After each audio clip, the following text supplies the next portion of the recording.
Hello, everyone. Welcome to the Center for Spiritual Living, Victoria. My name is Carrie Hunter, and I'm the spiritual director of the center, and it's a pleasure to welcome you here today. If you have not visited us in person and you live in the neighborhood, we would love to greet you in person at the Cook Street Village Activity Center, which is 380 Cook Street in Victoria. But in any event, it's great to have you here with me today. The last few weeks, if you've been watching, I've been talking about living in spirit. That's really been my theme for this month. And as I was thinking about it this week, I was really contemplating what it is to be holy and who I might consider holy. And of course, the first people who came to mind, or the first individuals who came to mind, were people like Jesus and the Dalai Lama, Mother Teresa, Pope Francis. And I asked myself, well, why do I consider them holy? And I realized that it's because I have always been told that they're holy. The positions that they have held, or the works that they have done, particularly somebody like Mother Teresa, who is now Saint Teresa, these represent holiness in the way that it has been defined for me in my life. And I just completely accepted that. And I kind of wondered what Google had to say about holiness, about what it meant. And I found so many different definitions for holiness, but actually they were all related to Christianity one way or another. And the closest that I could come to something that was not related to religion itself was that for someone to be holy, it would be an exalted one, someone worthy of devotion, someone of perfect goodness, of righteousness, of people who always do the right thing, who are kind, who are compassionate, who have big hearts, who do good works. And so as I thought about that, I thought, well, that doesn't mean that only the people that I have previously thought about as being holy are holy. There are many, many people who are holy. And I would submit to you that we are all born holy. We are all born in perfection, divine perfection. We come from God through our parents, but we come from God. And I believe that from, being the tiniest newborn baby to, well, it depends upon the parents, I guess, and depends upon the influences in our lives, that we remain holy and really pure and innocent for quite some time. And depending upon what is told to us, or what has been told to us along the way, we kind of hold that inside us until all of a sudden we start hearing that we're not. We're not perfect, that we do things that are wrong. We're behaving badly, whatever that might be. But I believe that at our core is this holy being, because we are all spirit having a human experience. And if we come from spirit, then the holiness is there. And as I was searching for definitions on the internet, I came across this video that was very brief. It was less than a minute. And it was a journalist who had been sent to a church, looked like it was probably a Baptist church, to do a story. And there was no reference to what the story was about, but I made a guess that perhaps it was a new church that had opened, because there weren't very many people there. There were a lot of empty seats.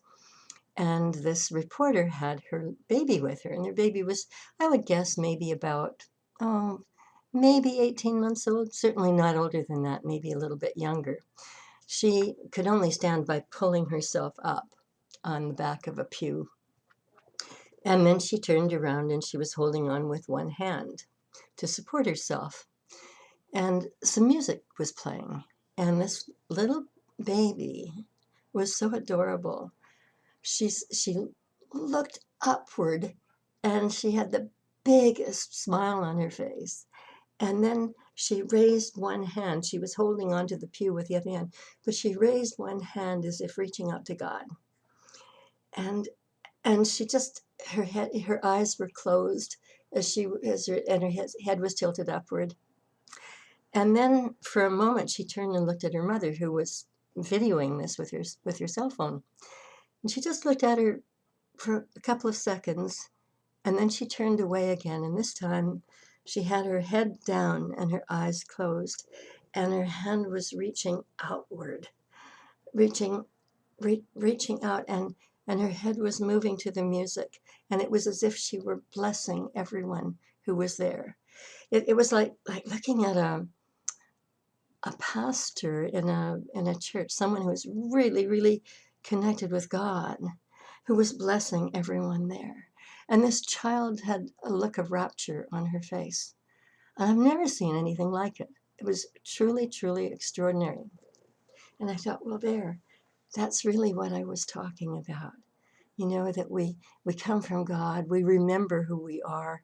We're in that place of holiness, in that spiritual place when we are little babes. And somewhere along the way, we kind of forget who we are, the truth of who we are. And there's so many stories about little ones. They're wonderful, wonderful stories. And as I think about the stories and think about my own story along the way, and thinking about a time that comes where where perhaps we start to question, where we start to really wonder what's true and what isn't about everything that we've learned, and that can be a lifelong pursuit for sure. But as little children, when we're going through that experience, and growing into our um, older years, let's say early 30s, that's typically a time when I think this starts to happen, where there's a kind of yearning within us. We're not sure what it's about, but it's a yearning that can't be filled with any amount of stuff that we might acquire. It can't be filled with accomplishments. We might be an Olympic athlete, but at the end of the day, with the gold medal around our necks, and with all of the accolades, as we're moving along, there still is a yearning for something more. And it's nothing that chocolate's going to fulfill. The only thing that is going to fulfill it is to come into alignment with God, to really start to feel that holiness within us. And that's really what I'm talking about today, the road to holiness. It's how do we get there? And how is it expressed? How is it expressed in adults, and how is it expressed in children? And thinking about people of all ages, we don't have to be monks on mountaintops. Somehow we think that in order to be a holy person, we have to separate ourselves from everyone else. We have to go off somewhere into the wilderness in search of God. We have to do some sort of quest, as in the age of the knights of the round table, who were always going off on quests. Or we do have to be in a monastery where we're praying and meditating all the time. But that's not the case. I mean, that's not what life is about. That's not who we are meant to be. We're not meant to be monks on mountaintops. We are meant to take our spiritual selves out into the world, out into the communities where we live, the cities where we are, the countries where we are, to be that person who will inspire others. And it can start at any age. And as I was sifting through stories that I have about children who've done extraordinary things, there were a number that came to mind, but there was one in particular um, that I love. It was a Canadian child. His name is Ryan. And in 1998, he was in school in Ontario. And his teacher was talking about children in other parts of the world, particularly in Uganda, where there's no clean water, where children don't get to go to school most of the time.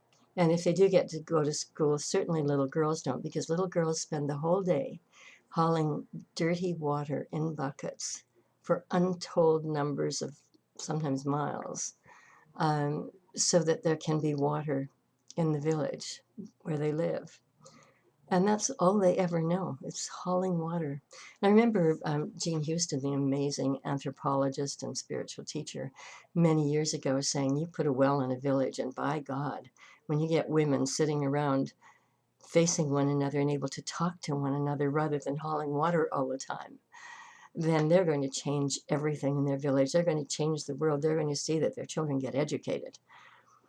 So the importance of water is much more than good health. It's much more than having that clean water. But we don't always understand that. We don't always know about that.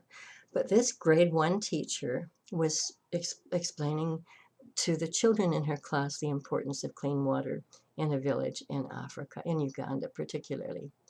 And this little 6-year-old boy, Ryan, was absolutely riveted by this story. And on the way home, he decided that he was going to raise enough money to create a well somewhere in Uganda, in a village. And he wanted to do it in a fairly large village so that it would affect a greater number of people. And he thought about how much it would cost, not knowing anything really about it, but he decided that probably $70 would be enough to dig a well.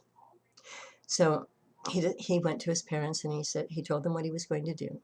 And he said that he wanted to take on additional chores at home for which he would be paid, and he wanted to save his money until there was enough money to have $70 so that he could send it to Uganda somewhere so that a well could be dug in a village and people could have water.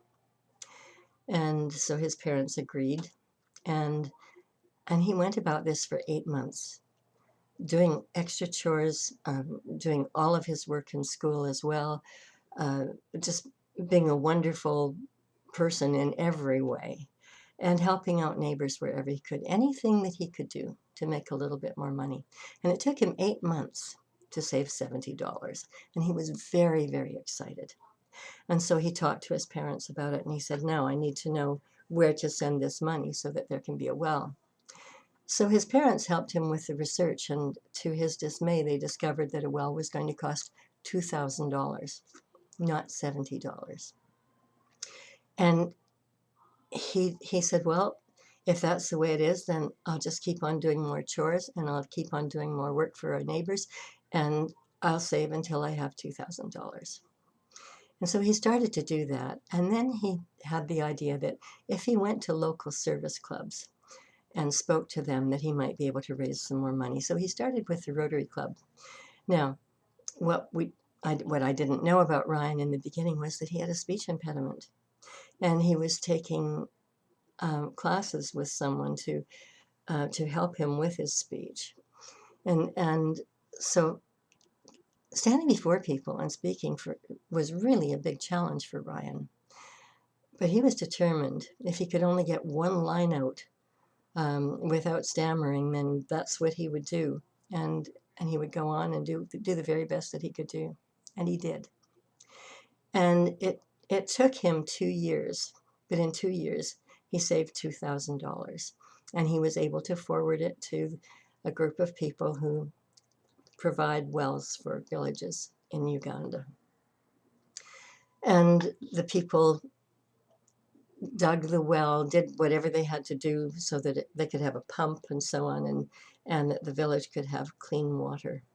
And once the pump was finished, there was a kind of concrete base around the top of it, and Ryan's name was put on it, and the date was put on it. It was July 27th in the year 2000. And then what Ryan thought was unthinkable happened, and that was that he was invited to go to the village and to meet the people.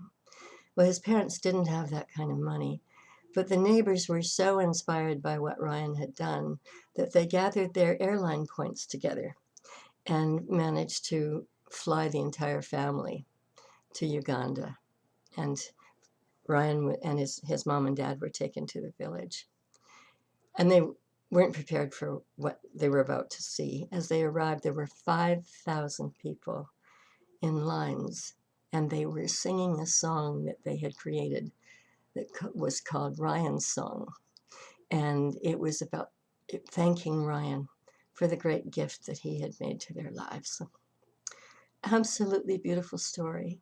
And he was just so stunned. And he was to them a local hero. And they said that every year on the 27th of July, that it would be a special holiday in their village, and it would be called Ryan's Day. Well, Ryan wasn't going to stop there. When he went home, he decided that he was going to do more of this fundraising. He was going to have more wells built in more villages, not just in Uganda, but in other countries as well. And it was something that he just caught fire with it.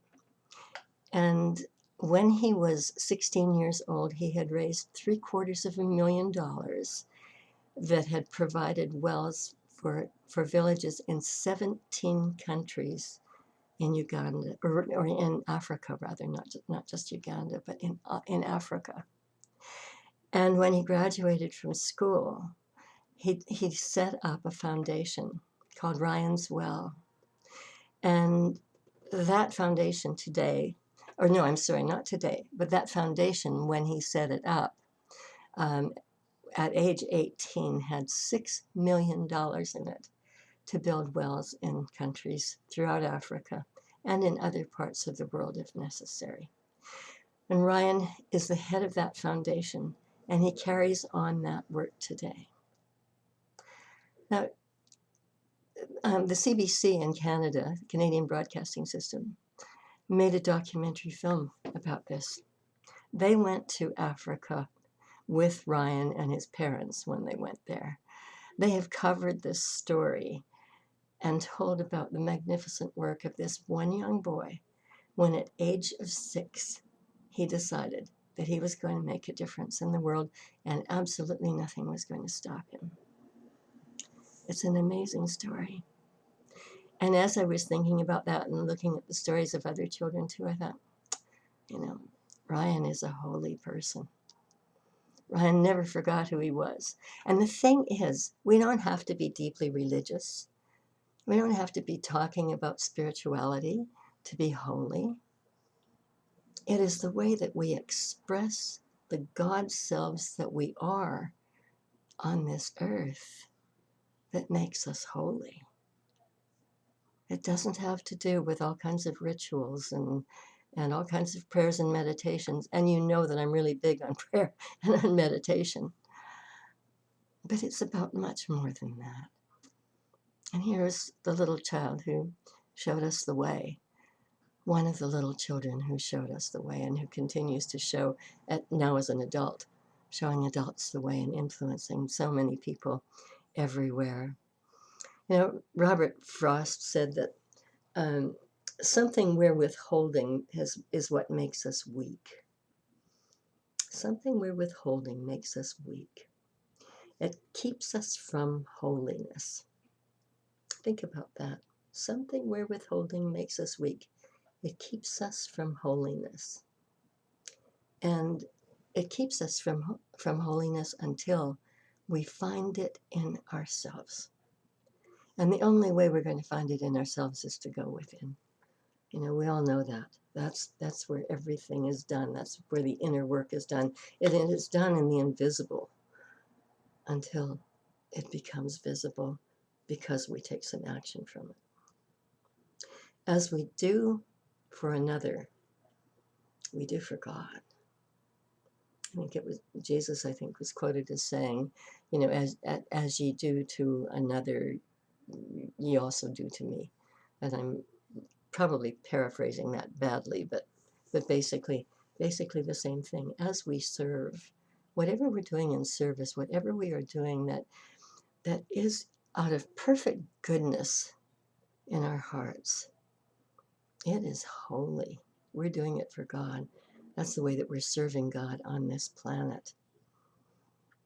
Ryan recently was quoted as saying, "You're never too old and you're never too young to start doing what it is that you're supposed to do, to start doing works that are going to serve humanity, that are going to make a difference in this world." I don't know if you remember the name Dag Hammarskjöld. He was the Secretary General of the United Nations decades ago. And I remember reading, I think when I was in my 20s or 30s, that there was an office at the United Nations, which was a spiritual office. It was called the Arcane School. And there was a teaching of the ascended masters that came out of the Arcane School, and a huge number of books that are called the Green Books, that you can find in spiritual stores like Banyan Books in Vancouver, for example. And these books are just pure spirituality, but all about ascended masters. And Dag Hammarskjöld, who had this amazing political career and was Secretary General of the United Nations, was this deeply spiritual man. And he said, the road to holiness passes through the world as action.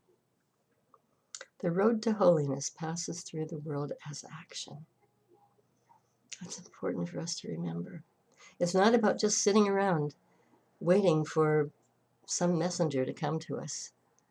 It's about following that inner calling, that passion, that idea that, well, I'd really like to do that, but, and as I often say, kick it in the yes, but, and get on with it. What is the action? What is it that we're called to do? And how can I become more holy? How can we express ourselves in a more holy way?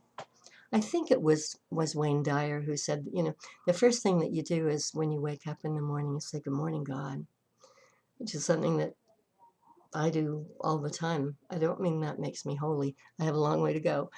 But say, "Good morning, God. And this is my time with you. I'm spending this early time with you, even if it's only a few minutes today, whatever it takes. Because this is a time that I want to feel at perfect peace. This is a time I want to reflect on my life. This is a time that I want to thank you. I want to thank you for the many blessings with which I have had in my life and which continue to flow to me. Thank you, thank you, thank you." And then, while in that space, decide what it is that you're going to do today. What is one thing you're going to do today that is on the path to holiness? And it could be as simple as writing a letter to someone. It could be an email, but what about actually writing a handwritten note and putting it in the mailbox so that someone can hold it and read it over and over again? And just a letter saying, "I'm thinking about you today. I'm wondering how you are. I hold you in consciousness in prayer. I have love in my heart for you." Whatever it is that you're feeling, to write a note. Or perhaps think about someone who doesn't get out very much, who would really like a visit. And it might be someone that you're not really crazy about visiting because that person perhaps complains a lot.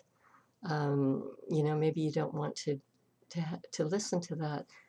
But just imagine what a difference it can make in that person's life if you'll take an hour out of your time, knock on the door, and go in and say, "I've been thinking about you. Been thinking about you a lot, and today I just want to spend a little bit of time with you. I've only got an hour, but let's talk. You know, talk to me about anything. Talk to me about when you were a child, or talk to me about what you were like as a young adult. Talk to me about what you're thinking about now. Talk to me about what's happening to you. How can I support you?" That certainly is something that is on the road to holiness, when we can do those kinds of things and not be in judgment, but simply know we're doing God's work along the way. You don't have to be a minister to do that. You don't have to be a practitioner. You can be anything and be on the path. That's what we have to remember. You don't have to read a lot of books. You don't have to go to a lot of workshops. You simply need to listen to your heart. What does it call you to do? And then maybe just make the decision one day, for today, I'm going to smile at everybody I meet. Not only am I going to smile at them, I might say hello and keep on going. Or I might say, how are you doing? I might stop on the street to chat with someone. You never know what you're going to find, what you're going to encounter when you do that. And then realize that there are no excuses for not doing that. No excuses.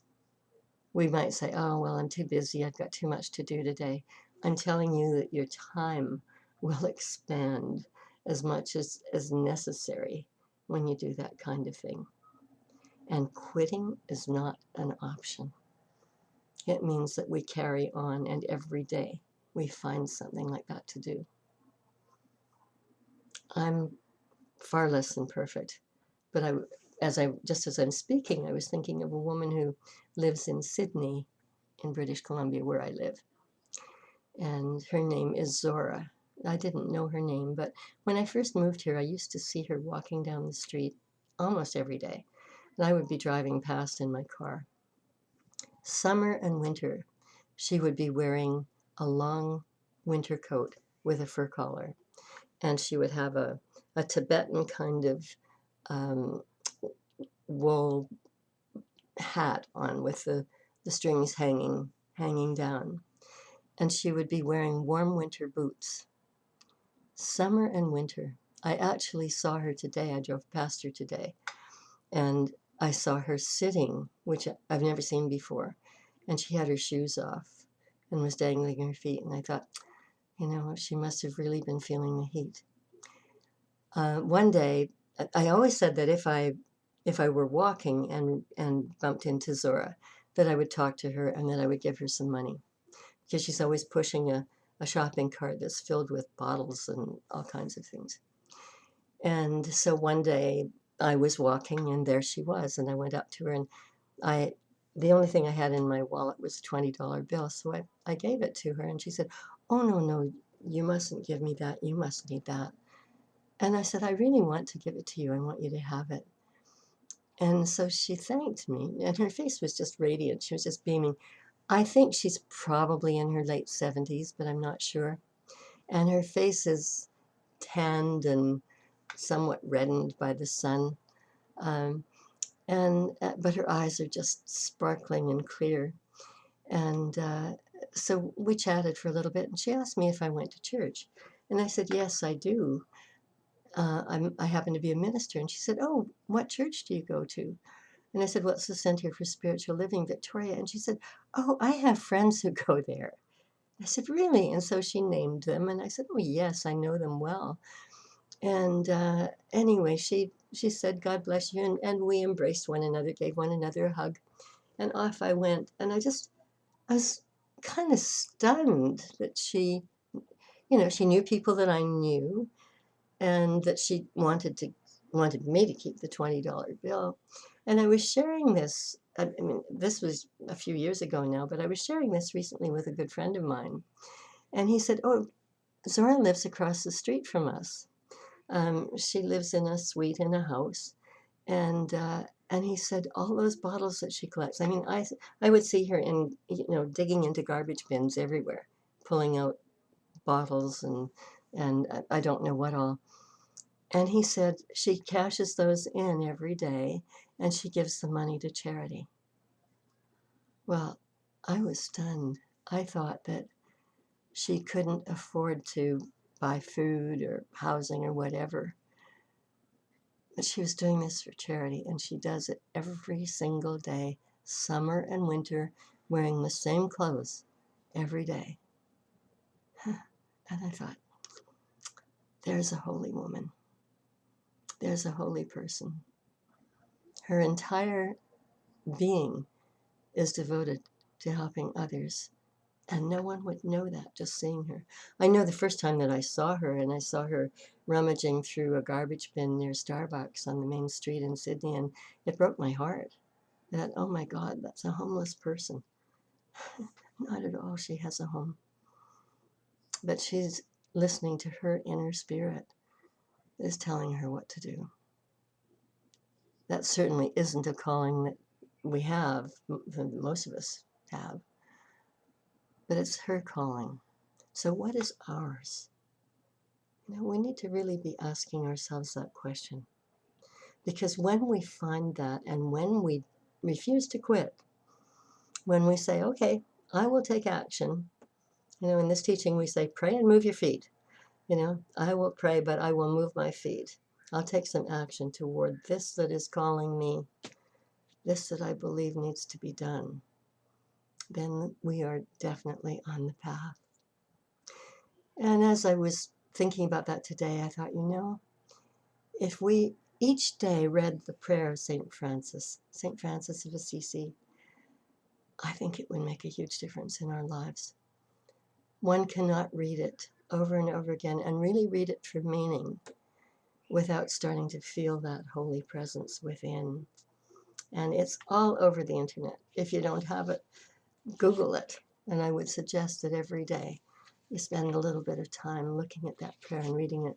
And I'm going to read it to you now because I want to share it during my talk today. And so St. Francis wrote, O Lord, make me an instrument of thy peace. Where there is hatred, let me sow love. Where there is injury, pardon. Where there is discord, harmony. Where there is doubt, faith. Where there is despair, hope. Where there is darkness, light. And where there is sorrow, joy. O Divine Master, grant that I may not so much seek to be consoled as to console, to be understood as to understand, to be loved as to love. For it is in giving that we receive, it is in pardoning that we are pardoned, and it is in dying that we are born to eternal life. As Ernest Holmes said, he didn't believe in death because he believed in eternal life, so there is no such thing as death. Let's think about those things in the week ahead. Let's think about the things that we can do to renew our alignment with God, to renew the holiness within, to remember the truth of who we really are, to know that at birth we were perfect and that perfection lives within us, that we were holy beings when we were born and that holiness lives within. And wherever we stand, we're standing on holy ground. And whatever we do, we are doing holy work and we are doing it for God. And so it is. And I thank you for being here today. God bless you all. It's such a pleasure to spend time with you. And again, if you would like to join us in person at the Center for Spiritual Living on Cook Street, we would love to greet you in person and to spend some time chatting with you after services on Sunday. We do a meditation service at 10:30 in the lounge there, and at 11 o'clock we have our regular service in the morning. And if you're inspired by what you hear, then we would love it if you would take some time to make a donation to us. That's what keeps our doors open and keeps this ministry alive and thriving. In order to make a contribution, it's very simple. Simply do an e-transfer to donate at cslvictoria.org, or you can go to our website, www.cslvictoria.org, and there's a donate button there which allows you to make a donation through PayPal or through your credit card. We really welcome those gifts, and we bless you for all that you do. We bless you for what you give. We bless you more than anything for who you be, for doing the work of spirit on this planet, for remembering the truth of who you are. And every morning when you wake up, just talking to God and knowing that as you do, that you are renewing that alignment with spirit that will always, always look after you. As in the prayer of St. Francis, as you give, so shall ye receive. And so it is. Bye for now. Look forward to seeing you again.